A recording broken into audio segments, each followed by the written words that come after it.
The hum of the Changi Airport Premier Lounge was a symphony of hushed conversations and clinking glasses, a world away from Ilara's reality. Then a discordant note, a child's raw, desperate sob. Alone amidst the plush velvet and gleaming chrome, a little boy wept, his small shoulders shaking. Every rule screamed at Ilara, the overworked waitress, to call security to not get involved. But something in his despair mirrored her own quiet struggles. A simple act of kindness, a whispered word, a shared crayon. She had no idea this moment would unravel her ordinary life and lead to the polished gleam of a waiting limousine. The Premier Lounge at Singapore Changi Airport was Ilara's stage 5 nights a week, a stage where she played the role of the ever-attentive, almost invisible waitress. She navigated the sea of expensive briefcases, designer handbags, and the low murmur of privileged voices with a practiced ease that belied the exhaustion clinging to her like cheap perfume. Tonight, a Tuesday, was particularly dragging. The air, usually thick with the scent of premium coffee, and an undercurrent of jet fuel, felt heavy, almost suffocating. Ilara was refilling a senator's water glass, offering her practiced, polite smile when she heard it. A sound so out of place in the curated calm of the lounge, it was like a scratch across a priceless vinyl record. A child's cry. Not a petulant whine, but a deep, heart-wrenching sob that seemed to carry the weight of the world. She scanned the lounge. Most patrons, ensconced in their leather armchairs, either hadn't noticed or were pointedly ignoring it. Her gaze landed on a small figure huddled in a large armchair in a more secluded corner, partially obscured by a decorative ficus tree. A little boy no older than 5 or 6 was crying as if his heart was breaking. His smart little blazer was rumpled, his face tear-streaked and pale. He was utterly alone. Ilara's heart gave a painful throb. Her training, her supervisor, Mr. Henderson's stringent rules, dictated she should immediately inform lounge security or the front desk. VIP guests are not to be disturbed by staff unless explicitly requested. Henderson's reedy voice echoed in her memory. And unattended children are a security matter, not a hospitality one, Miss Vance. Ilara's surname was Vance, a common enough name, yet one that felt heavy with the ordinariness of her life. But the sheer desolation on that child's face bypassed all protocols. She saw in his eyes a reflection of her own youthful loneliness, a time when the world had felt too big and too indifferent. She glanced towards the front desk. Anika, the unflappable receptionist, was busy with a dignitary. Mr. Henderson was nowhere in sight, probably schmoozing in the first-class section. This was her chance, or perhaps her folly. Taking a deep breath, Ilara approached the boy. She knelt, bringing herself to his eye level. "Hello there," she said, softly, her voice gentle. "Are you all right, little one?" The boy flinched, his sobs catching in his throat. He looked up at her, his big brown eyes wide with fear and confusion. He clutched a small worn teddy bear to his chest as if it were a life raft. He didn't speak, just shook his head. Fresh tears welling. "My name is Ilara," she continued, keeping her tone soothing. "What's yours?" He remained silent, his gaze fixed on her name badge. "That's a very special bear you have there." Ilara tried again, nodding at the teddy. "Does he have a name?" A tiny, almost inaudible whisper. "Leo." "Leo the bear. That's a wonderful name. And what about you, brave explorer? Are you waiting for someone?" The boy who Ilara now assumed was also named Leo nodded, his lip trembling. He pointed a small, uncertain finger towards the large glass windows overlooking the tarmac where planes landed and took off like giant, graceful birds. "Your mummy or daddy are on a plane?" Elara asked. He nodded again, then buried his face in Leo. The bear, his shoulders starting to shake anew. Hey, Elara murmured, an instinct to comfort overriding any professional caution. "I'm sure they'll be here very soon. This lounge is for people waiting just like you." She knew she was already breaking several rules. Staff weren't supposed to sit with guests, especially not unattended minors. But leaving him felt cruel. "Are you hungry, Leo?" she asked. "We have some yummy cookies or maybe some fruit." He peeked at her, a flicker of interest in his tear-filled eyes. Elara smiled. It was a start. She quickly fetched a small plate with a couple of chocolate chip cookies and a glass of apple juice from the service station, her eyes darting around for Henderson. Still clear. She returned to Leo, placing the offering on the low table beside him. "Here you go. My treat." Leo hesitantly reached for a cookie, his small hand still trembling. He took a bite, then another. The crying subsided into sniffles. Elara remembered the small notepad and pen she kept in her apron pocket for orders. She pulled them out. "You know," she said conspiratorially, "while you wait sometimes drawing helps the time go faster. Would you like to draw something with me?" Leo's eyes, less clouded by tears, now fixed on the notepad. He gave a small, tentative nod. Elara tore off a sheet. "What should we draw?" "Maybe Leo the bear is going on an adventure." For the first time, a tiny ghost of a smile touched the boy's lips. He took the pen she offered his grip, surprisingly firm for such a small child, and began to sketch. Elara watched him, a strange sense of peace settling over her, despite the potential trouble she was undoubtedly courting. His dark hair fell over his forehead as he concentrated his tongue, poking out slightly from the corner of his mouth. He wasn't just doodling. He was drawing, with an unusual focus, lines forming into a surprisingly detailed airplane, with Leo the bear peeking from a window. "That's amazing, Leo," Elara praised genuinely. "You're a real artist." He looked up, and this time his smile was real. A small, beautiful sunrise in the sterile landscape of the lounge. It was then that Mr. Henderson chose to materialize. "Miss Vance," his voice sharp and laced with displeasure, cut through the quiet moment. "What on earth do you think you are doing?" Elara straightened up immediately, her brief sense of peace shattering like a dropped crystal. Mr. Henderson stood before them, his thin frame rigid with indignation, his spectacles perched precariously on his sharp nose. His eyes magnified by the lenses flickered from Elara to Leo, then back to Elara. His disapproval a palpable force. "Henderson, wait." Elara began, her mind racing for a plausible explanation that wouldn't sound like a complete dereliction of her duties. "You are fraternizing with a guest, Ms. Vance. An unattended minor, no less. Have you forgotten every single protocol I've drilled into your head?" His voice was a low hiss, designed not to carry to other patrons, but it stung Elara more than a public reprimand would have. Leo, startled by the harsh tone, shrank back into the armchair, his eyes wide with renewed fear. He dropped the pen and clutched Leo the bear tightly, the half-eaten cookie forgotten. "Sir."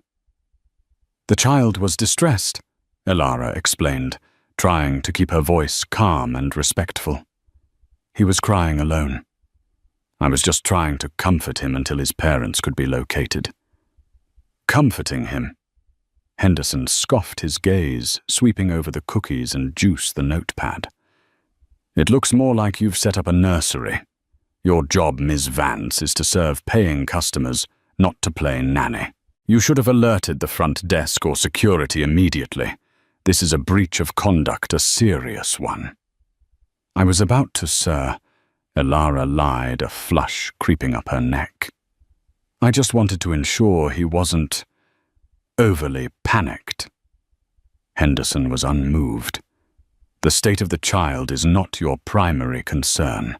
The integrity of this lounge and the adherence to its rules are. What if this child belongs to someone in particular? Someone who doesn't appreciate staff overstepping their boundaries." He gestured vaguely, implying the unseen but ever-present hierarchy of VIPs. Elara bit her lip.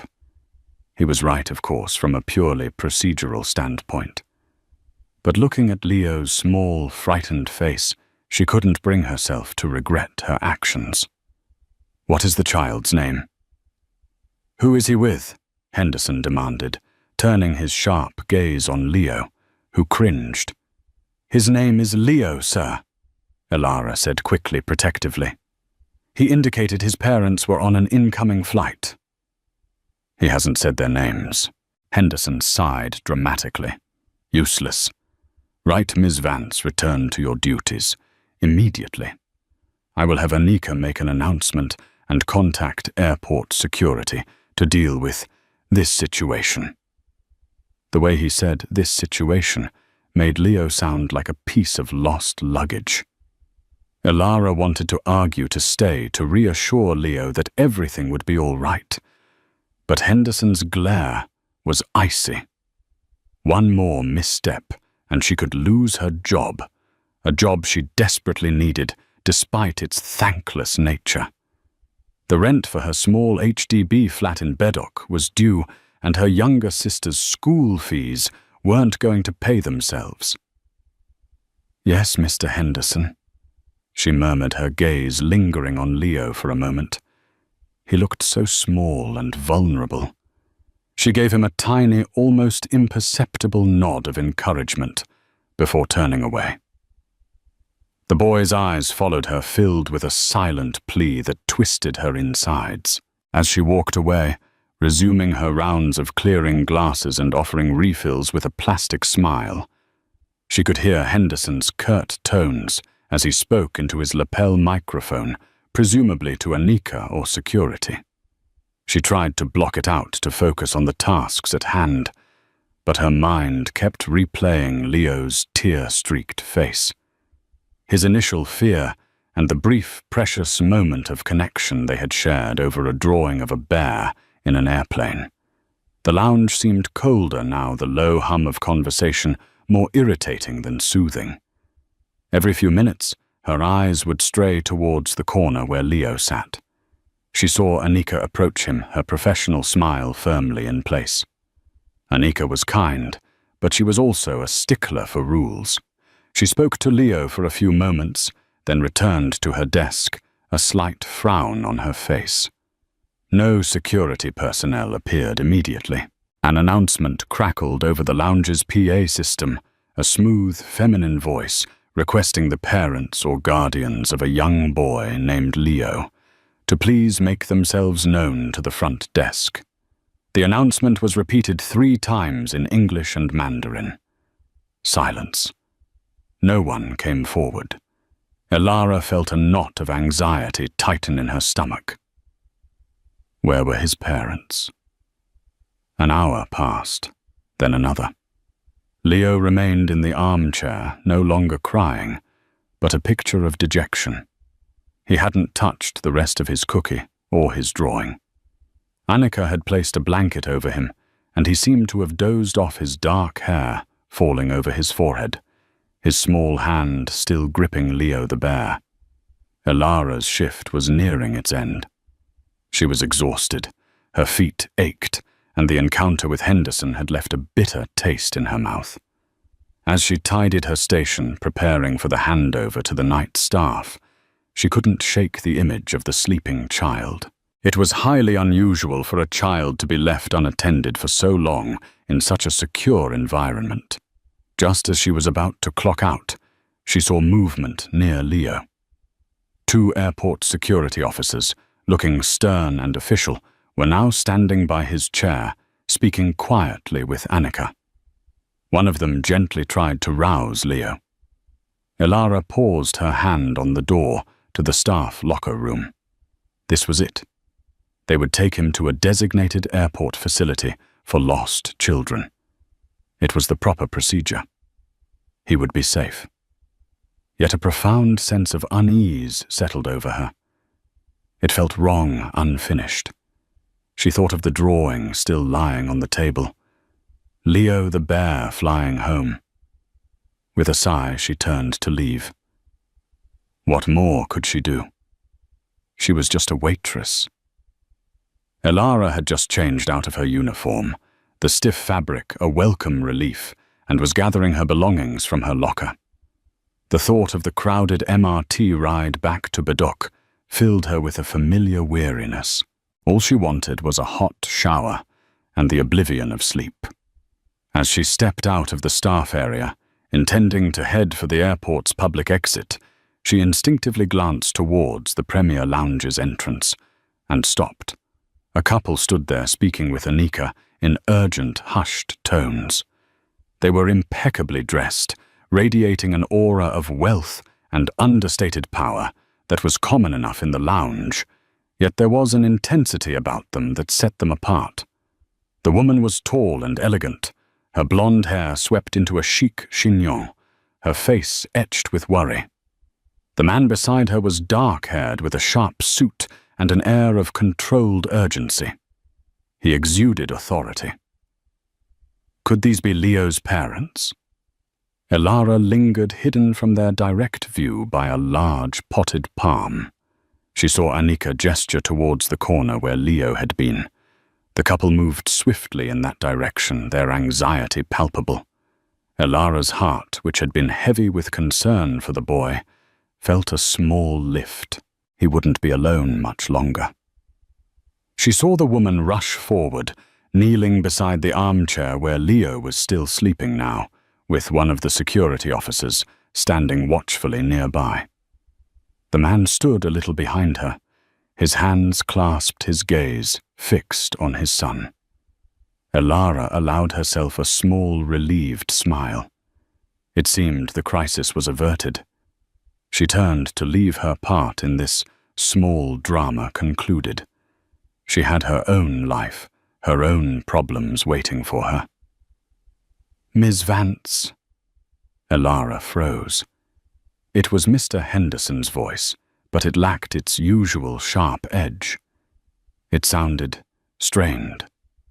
She turned to see him approaching, his expression uncharacteristically flustered. "Ah, Miss Vance, just the person. Could you, spare a moment?" This was highly unusual. Henderson usually couldn't wait to see the back of his staff once their shifts ended. "Is there a problem, Mr. Henderson?" Elara asked, a new unease prickling at her. Had she forgotten to complete some task? Was this about Leo again? No problem. Not exactly. Henderson fidgeted with his tie. "They are parents of the child, Mir and Mrs. Alistair. They specifically asked to speak with the staff member who first assisted their son." Elara blinked. "They did some?"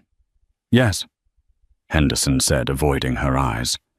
"They are rather influential individuals. It seems your unorthodox methods didn't go unnoticed." He cleared his throat. "They're waiting in my office, if you wouldn't mind." A mix of apprehension and curiosity churned within Elara. Why would such important people want to speak with her? Was she about to be commended or condemned? Given Henderson's earlier tirade, she suspected the latter, perhaps a formal complaint that would seal her fate. With a sigh, she nodded. "All right, Mr. Henderson."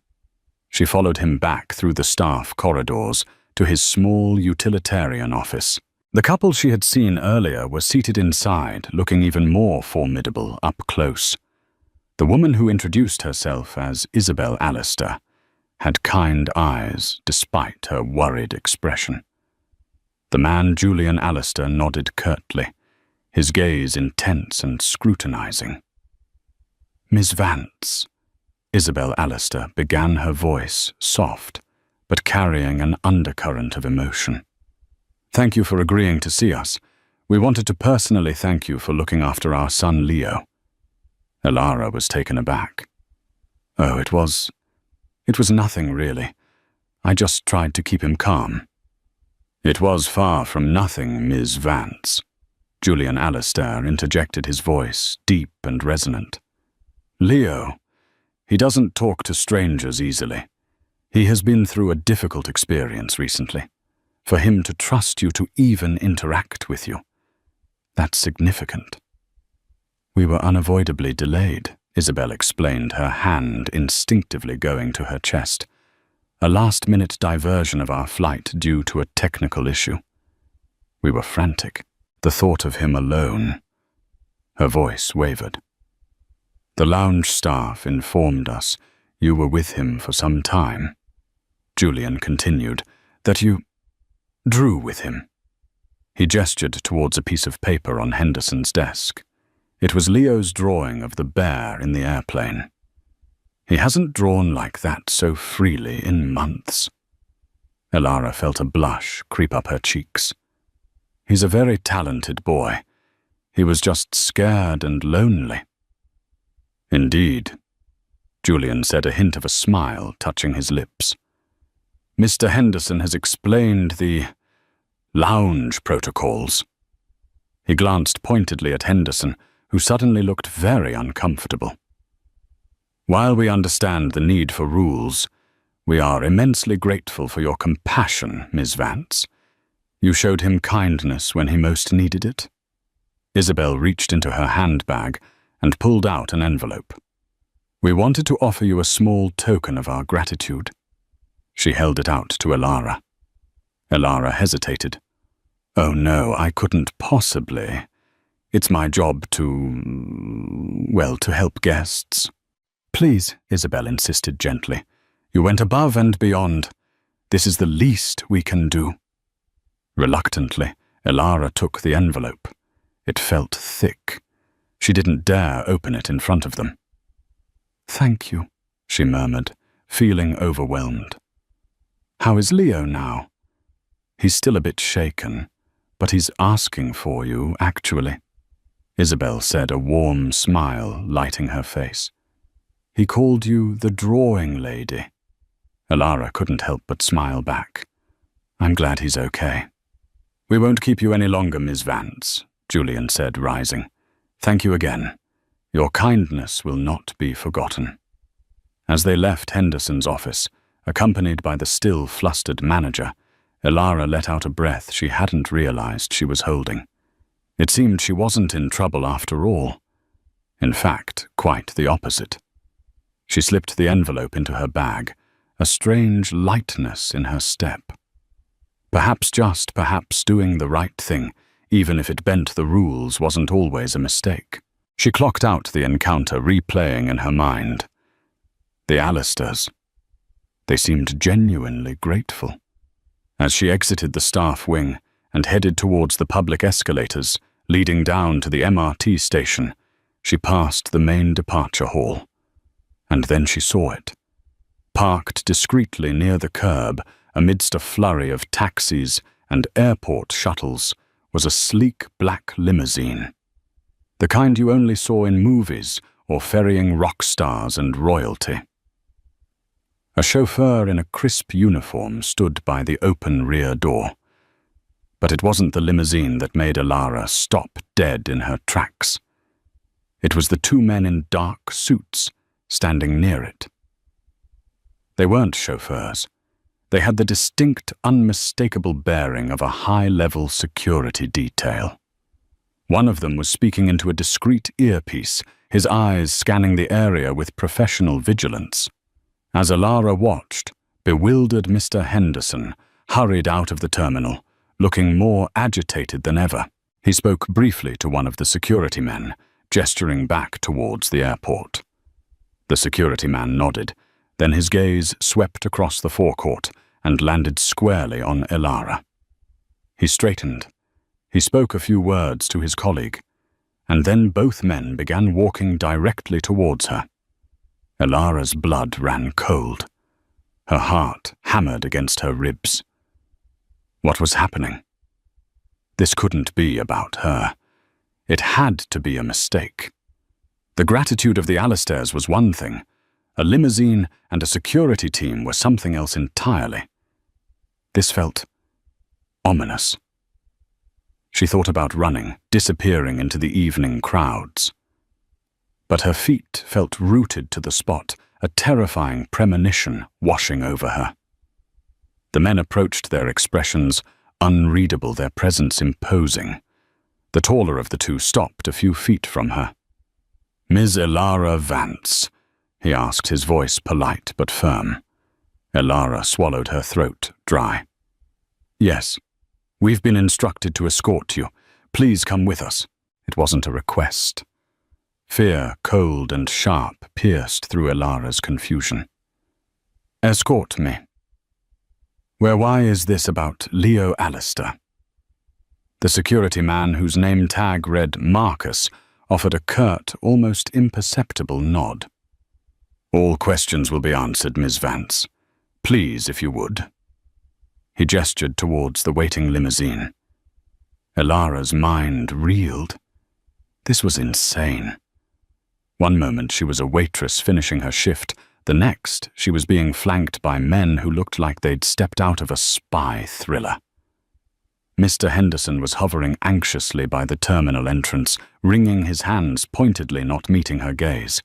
His complicity, or at least his awareness, was unsettling. I don't understand," she stammered, but her voice was drowned out by the general airport noise and the authority radiating from the two men. There was no real choice here. Arguing or resisting would likely create a scene, and somehow she knew that was the last thing these people wanted. With a sense of surreal detachment, Elara allowed herself to be guided towards the limousine. The door was opened for her with a silent efficiency. As she slid onto the plush leather seat, the scent of rich upholstery and subtle expensive cologne filled her nostrils. The interior was opulent, more like a private jet cabin than a car. Tinted windows obscured the outside world, creating an insular, almost intimidatingly luxurious cocoon. Marcus sat in the passenger seat while his colleague took the wheel. The limousine pulled away from the curb with a smooth, powerful glide, leaving Changi Airport and Elara's ordinary life rapidly behind. "Can someone please tell me what's going on?" Elara finally managed her voice, trembling slightly. Marcus half turned in his seat. "Mr. Sterling wishes to speak with you, Miss Vance." Mr. Sterling? The name meant nothing to her. Who is Mr. Sterling? Is he related to the Alistairs? He is Leo's grandfather, Marcus stated simply. Leo's grandfather. The pieces began to click into place, forming a picture that was both grander and more terrifying than she could have imagined. The Alistairs were wealthy, yes, but this level of security, this limousine, this spoke of a different echelon of influence altogether. The journey was surprisingly long, taking them away from the city centre and into what Elara recognized as one of Singapore's most exclusive residential enclaves, where sprawling mansions lay hidden behind high walls and lush greenery. The limousine finally swept through an imposing set of wrought iron gates, up a winding driveway, and stopped before a house that was less a house and more a palace. Modern, architecturally stunning, it glowed with soft lights, its vast windows hinting at an interior of breathtaking luxury. Elara felt a wave of dizziness. This couldn't be real. The car door was opened, and she was helped out, her legs feeling unsteady. She was led through massive carved wooden doors into a foyer that soared 2 stories high, dominated by a contemporary chandelier that glittered like a captured galaxy. Marble floors gleamed underfoot, and priceless-looking art adorned the walls. The silence here was different from the lounge. It was the heavy, expensive silence of immense wealth. Isabel and Julian Alistair were waiting in a vast living area that opened onto a stunning infinity pool and meticulously landscaped gardens. Leo was there too, no longer in his travel clothes, but in soft pajamas, sitting on a large sofa looking small against its oversized cushions. When he saw Elara, his face lit up, and he scrambled off the sofa, running towards her. "Drawing lady!" he exclaimed, his voice clear, and for the first time Elara had heard it joyful. He hugged her legs, clutching Leo the bear in one hand. Despite her fear and confusion, Elara couldn't help but smile. She knelt and gently hugged him back. "Hello, Leo. It's good to see you smiling." "Miss Vance," Isabel said, her expression a mixture of gratitude and apology. "Please forgive the rather dramatic summons. My father-in-law insisted." "Your father-in-law?" As if on cue, a figure emerged from a corridor leading deeper into the house. He was an older man, perhaps in his late 60s, with a shock of distinguished silver hair, piercing blue eyes, and an undeniable air of command. He was dressed impeccably in a tailored casual shirt and slacks, but he carried himself with the gravitas of a boardroom titan. This had to be Mr. Sterling. "Ms. Elara Vance," he said, his voice a rich baritone that brooked no argument. "Thank you for coming. I am Alistair Sterling." He extended a hand. Elara, feeling completely out of her depth, shook it. His grip was firm, his eyes studying her intently. "Mr. Sterling, I still don't quite understand why I'm here. You showed my grandson a kindness, a spark of connection that he has not experienced with a stranger in a very long time." Sterling said, his gaze softening as he looked at Leo, who was now tugging Elara towards the sofa. "Come sit. Let me explain." Elara found herself sinking into a sofa so comfortable it felt like a cloud. Leo snuggled beside her, happily showing her a new picture book. Isabel and Julian sat opposite, their expressions expectant. Leo, as my son and daughter-in-law might have mentioned, has been through a significant trauma. Sterling began his voice, taking on a somber tone. Almost a year ago, there was an attempted kidnapping. It was harrowing. He was physically unharmed, but the experience left deep emotional scars, one of which is selective mutism. He rarely speaks, especially to people he doesn't know intimately. He retreats into himself. Elara looked at Leo, her heart aching for him. The drawing, the initial silence, his fear, it all made a terrible kind of sense now. "We've had specialists, therapists. Progress has been painstakingly slow," Isabel added, her voice laced with pain. "He trusts very few people. Yet with you," Sterling continued, his eyes fixed on Elara. In a noisy, impersonal airport lounge, he not only spoke, he smiled. He drew. The drawing he made with you of his bear on an airplane. He told his mother it was Leo Bear going to see Grandpa, to tell him I'm okay. He paused, his voice thick with emotion.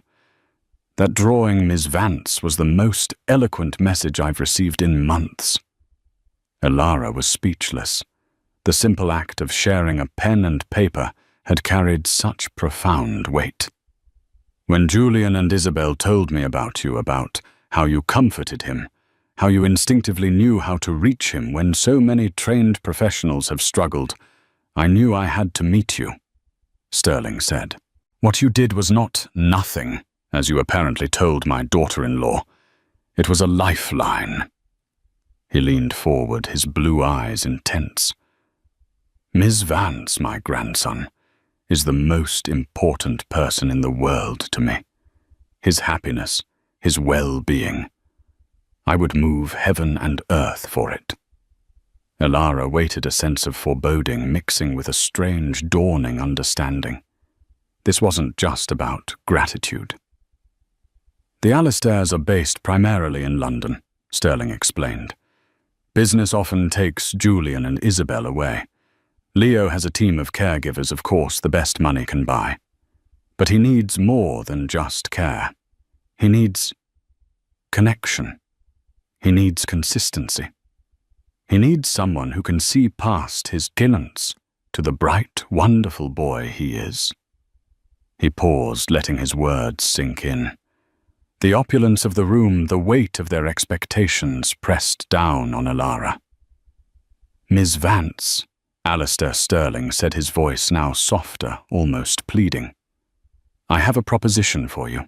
A rather unconventional one, I admit, but one I hope you will seriously consider. Elara's breath caught in her throat. She had a feeling her life was about to change irrevocably. The silence in the grand living room stretched thick with unspoken anticipation. Leo, oblivious to the adult undercurrents, happily flipped through his picture book, occasionally pointing out a colorful illustration to Elara with a murmured look. Each small utterance from him seemed to be a miracle to the family watching. Elara's mind was a whirlwind. From the mundane routine of the Premier Lounge to this surreal confrontation with immense wealth and private pain, it was too much to process. She looked at Alistair Sterling, a man who clearly commanded empires, yet whose gaze was now softened with a grandfather's desperate hope. A proposition, Mr. Sterling? Elara finally managed her voice, barely a whisper. Yes. Sterling affirmed, his expression earnest. We, my family and I, would like to offer you a position. Not as a servant, Miss Vance, let me be clear, but as a companion, a special aid for Leo. Elara stared at him dumbfounded. A companion for Leo? But I'm a waitress. I have no qualifications, no training in childcare or therapy. You have something far more valuable in this specific instance, Julian Alistair interjected gently. You have his trust. You have an intuitive kindness that broke through his defenses. We saw the way he responded to you at the airport. Even now. He gestured to Leo, who had leaned his head contentedly against Elara's arm. He is more relaxed, more open with you than he has been with new caregivers. We've hired even those with impeccable credentials. Isabel nodded in agreement, her eyes shining with unshed tears. We've watched Leo struggle for so long, Miss Vance. We've seen him with nannies, tutors, therapists. They are all competent professional. But there's a spark missing, a genuine unforced connection. He connected with you in a matter of minutes. What would this position entail? Elara asked, trying to wrap her head around the sheer audacity of the idea. Her a companion to the grandson of one of the wealthiest men in presumably the world. It would mean being there for Leo, Sterling explained, providing him with a stable, reassuring presence, engaging him in activities he enjoys like his art, encouraging his communication, his confidence, working alongside his existing therapists, of course, to ensure a cohesive approach.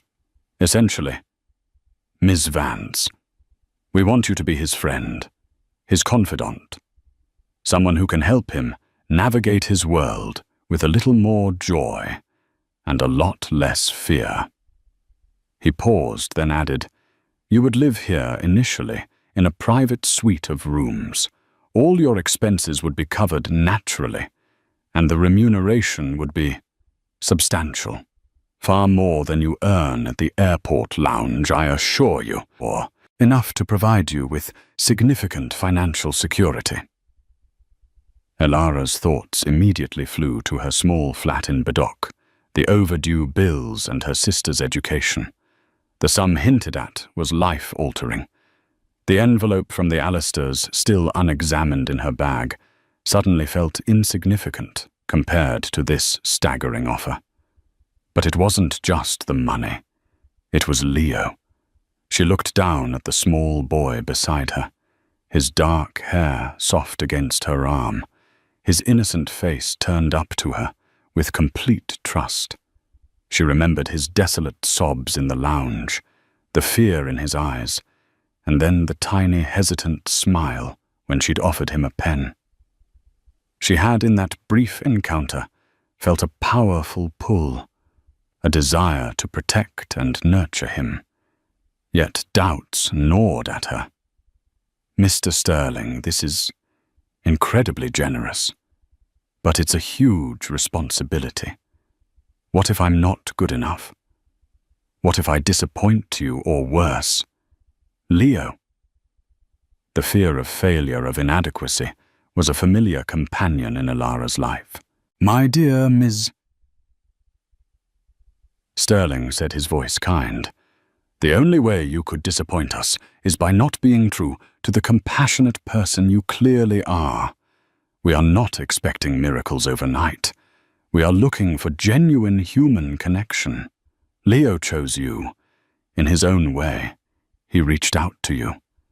We are simply asking if you are willing to reach back." Isabel spoke, then her voice soft. "We understand. This is a lot to take in. We don't expect an answer immediately, but please consider it. Think about the difference you could make in a little boy's life. A little boy who has already shown he feels safe with you." Elara looked around the opulent room, then at the hopeful faces of the Alistairs and Mr. Sterling. Finally, her gaze rested on Leo. He had fallen asleep, his head now nestled in her lap, Leo the bear tucked under his chin. His breathing was soft and even. A profound sense of tenderness washed over her. Her life was a constant struggle, a cycle of thankless work and financial worry. She had dreams of coarse ambitions she had long since shelved as impractical. Perhaps studying, perhaps traveling, perhaps simply having the peace of mind not at all to worry about every single dollar. This offer wasn't just a job. It was a seismic shift, a gateway to a world she couldn't have imagined. But it was also a commitment to a vulnerable child. "The envelope you gave me earlier," Elara said, suddenly remembering it. "What was in it?" Isabel smiled faintly. "It was a thank you, Ms. Vance. $5,000. A small gesture." $5,000. More than 2 months' salary for Elara. And they called it a small gesture. It underscored the chasm between their worlds. And yet here they were, asking her Elara Vance from Bedok to Bridget. I need some time to think," Elara said, her voice barely audible. "This is a lot." "Of course," Sterling said understandingly. "Marcus will drive you home whenever you're ready. Take tonight. Take tomorrow. Let us know your decision. My personal assistant will provide you with his contact details." He gestured, and a discreetly dressed woman Elara hadn't noticed before stepped forward, offering a small embossed card. "There is one more thing, Ms. Vance," Sterling added, his tone becoming serious again. "Given Leo's history, discretion is paramount. If you accept this position, you would be required to sign a comprehensive non-disclosure agreement. The safety and privacy of my grandson are non-negotiable." Elara nodded. That was understandable, even expected. Leo stirred in her lap, murmuring something in his sleep. Isabel gently rose and, with an almost reverent tenderness, lifted her sleeping son into her arms. "I'll take him up to bed," she whispered. "Thank you again, Elara, for everything today. She used Elara's first name, a subtle shift that didn't go unnoticed. Julian followed his wife and son, pausing at the doorway, to give Elara a nod of gratitude. Now Elara was alone with Alistair Sterling. The vast room suddenly felt more intimidating. "You have a good heart, Elara," Sterling said, his voice losing some of its formal edge. "It's a rare commodity, often undervalued. Leo recognized it. I tend to trust my grandson's instincts." He stood. "Marcus will be waiting for you. Please don't feel pressured, but know that we are all hoping you'll say yes." Elara nodded, still dazed. She rose, feeling like she was walking in a dream. She was escorted back to the limousine, the silence of the grand house echoing behind her. As the car pulled away, she looked back at the illuminated mansion, a modern-day castle holding a little prince who had, for some inexplicable reason, chosen her. The ride back to her humble HDB estate was a blur. The contrast between the opulent world she had just left and the familiar, gritty reality of her neighborhood was jarring. When Marcus dropped her off, he simply said, "We await your call, Ms. Vance," before the limousine disappeared into the night. Elara climbed the stairs to her small apartment, her mind a chaotic jumble of emotions. She unlocked her door, stepped inside, and leaned against it, letting out a long, shaky breath. In her hands, she still clutched the embossed card, and from her bag she finally pulled out the envelope Isabel Alistair had given her. With trembling fingers, she opened it. Inside, crisp and new, were $50 notes. $5,000, enough to solve so many of her immediate problems. But it was the other offer, the intangible one, that consumed her thoughts. A chance to change not just her own life, but the life of a little boy who had already captured a piece of her heart. Could she do it? Dare she step into a world so far removed from her own? The fear was immense. But so was the pull of Leo's trusting eyes and the echo of his happy exclamation drawing Lady. Sleep seemed impossible. Elara sat by her window looking out at the sleeping city, the weight of Alistair Sterling's proposition settling upon her. It was a crossroads, the kind that changes not just a path, but a destiny. The first light of dawn was painting the Singaporean sky in hues of soft pink and orange, when Elara finally made her decision. She hadn't slept, her night spent pacing her small flat, weighing the monumental pros and cons. The fear of the unknown was a powerful deterrent, the sheer alien nature of the world the Sterlings inhabited, intimidating. Yet every time doubt threatened to overwhelm her, the image of Leo's small, hopeful face would flash in her mind. His trust, so freely given, felt like a sacred responsibility. She thought of Mr.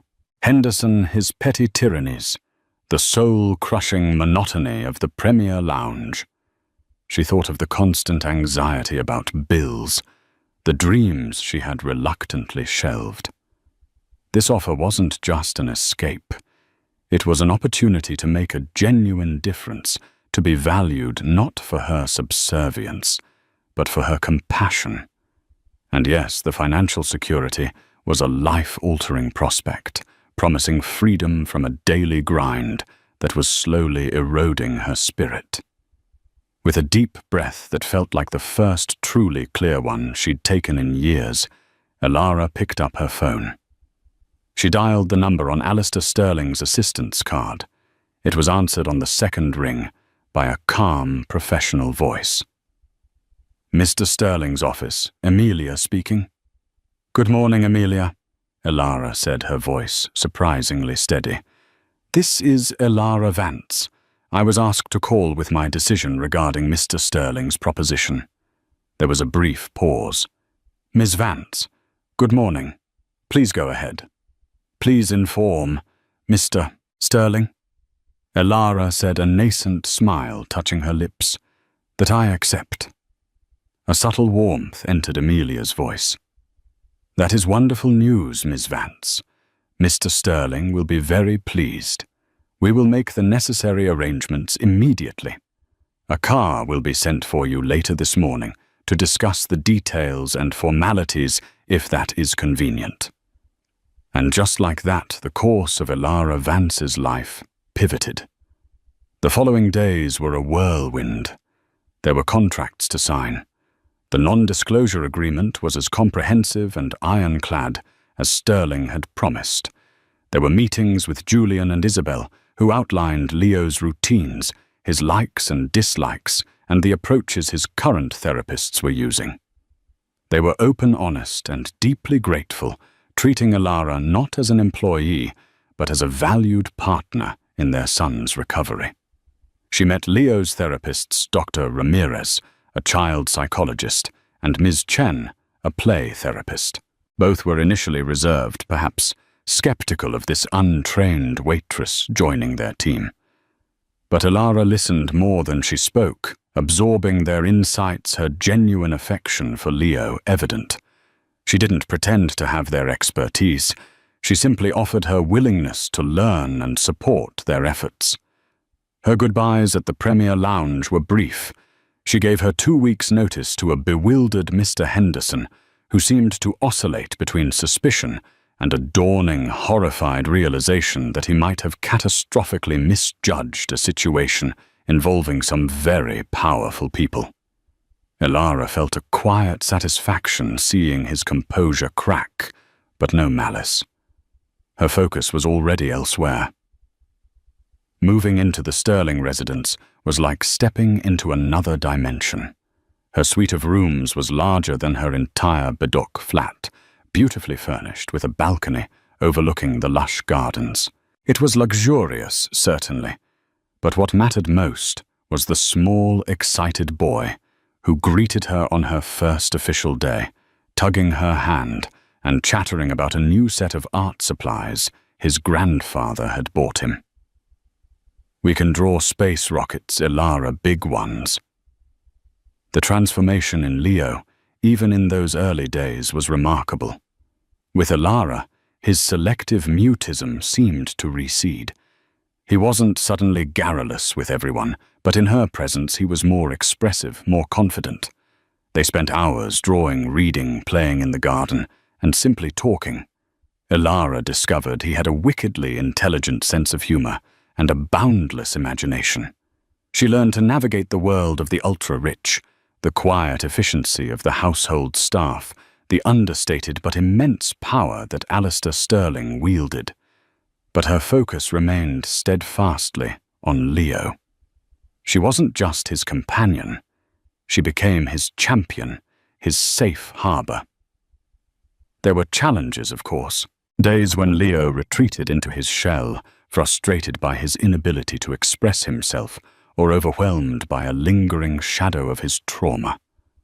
But Elara, patient and intuitive, would gently coax him out sometimes with a shared silence, sometimes with a silly drawing, sometimes by simply being there, a constant, reassuring presence. Months turned into a year. Elara blossomed in her new role. She took child psychology courses online, encouraged by the Sterlings, eager to better understand Leo's needs. She found a sense of purpose she had never known. The financial security was liberating, allowing her to support her sister's education fully, and even set aside savings for her own future. She still visited her old neighborhood, keeping touch with her roots, sometimes bringing Leo on carefully planned outings to experience a different side of life, always with discreet security nearby. One afternoon, as Elara and Leo were tending to a small vegetable patch they'd started in the garden, Leo now chattering away about the life cycle of a caterpillar, Alistair Sterling watched them from his study window. A rare, genuine smile touched his lips. The laughter of his grandson, clear and uninhibited, was a sound he had longed to hear. Elara Vance, the waitress from Changi Airport, had brought more healing to his family than all the specialists combined. Later that evening, as Elara was leaving the main house to go to her suite, Sterling stopped her. "Elara," he said, his voice filled with a warmth that now felt familiar. "Julian and Isabel are taking Leo to visit their London home for the summer. They and Leo especially would be very pleased if you would accompany them." London, a place Elara had only dreamed of seeing. She looked at him, her eyes shining. "I would be honored, Mr. Sterling." He nodded, a twinkle in his eye. "I also received a call today from the general manager of Changi Airport. It seems Mr. Henderson is no longer with the Premier Lounge. Apparently there were several customer service discrepancies noted after certain influential clients shared their experiences." Elara felt a flicker of surprise, then a quiet understanding. The Sterling's influence was far-reaching, but she didn't dwell on Henderson. Her life had moved far beyond such petty concerns. As she walked to her rooms, the evening air soft and warm, Elara thought back to that fateful night in the airport lounge. The crying child, the breach of protocol, the fear, the unexpected limousine. It had been a terrifying, bewildering series of events. But her simple act of kindness, born from a moment of shared humanity, had not only changed her life, but had illuminated the life of a little boy lost in silence. She was no longer just Elara Vance, the waitress. She was Elara Leo's drawing lady, his friend, a cherished member of a grateful family. And for the first time in a very long time, her future felt as bright and limitless as the canvases she and Leo filled with their colorful dreams. The uniform had changed, but the heart that wore it was still the same, and it had found its true calling. Elara's incredible journey shows us that sometimes the smallest act of kindness can trigger the most extraordinary chain of events. From a moment of compassion in the Changi Airport Premier Lounge to a life transformed by gratitude, her story reminds us that empathy has a power far beyond rules and expectations. What began with comforting a crying child led to an unexpected destiny, proving that true wealth lies in human connection. If Elara's story touched your heart and you believe in the power of kindness to change lives, please give this video a like and share it with your friends. Don't forget to subscribe to our channel and hit the notification bell so you don't miss out on more inspiring stories like this one. We'd love to hear your thoughts in the comments below. What was your favorite moment in Elara's journey? Thanks for watching.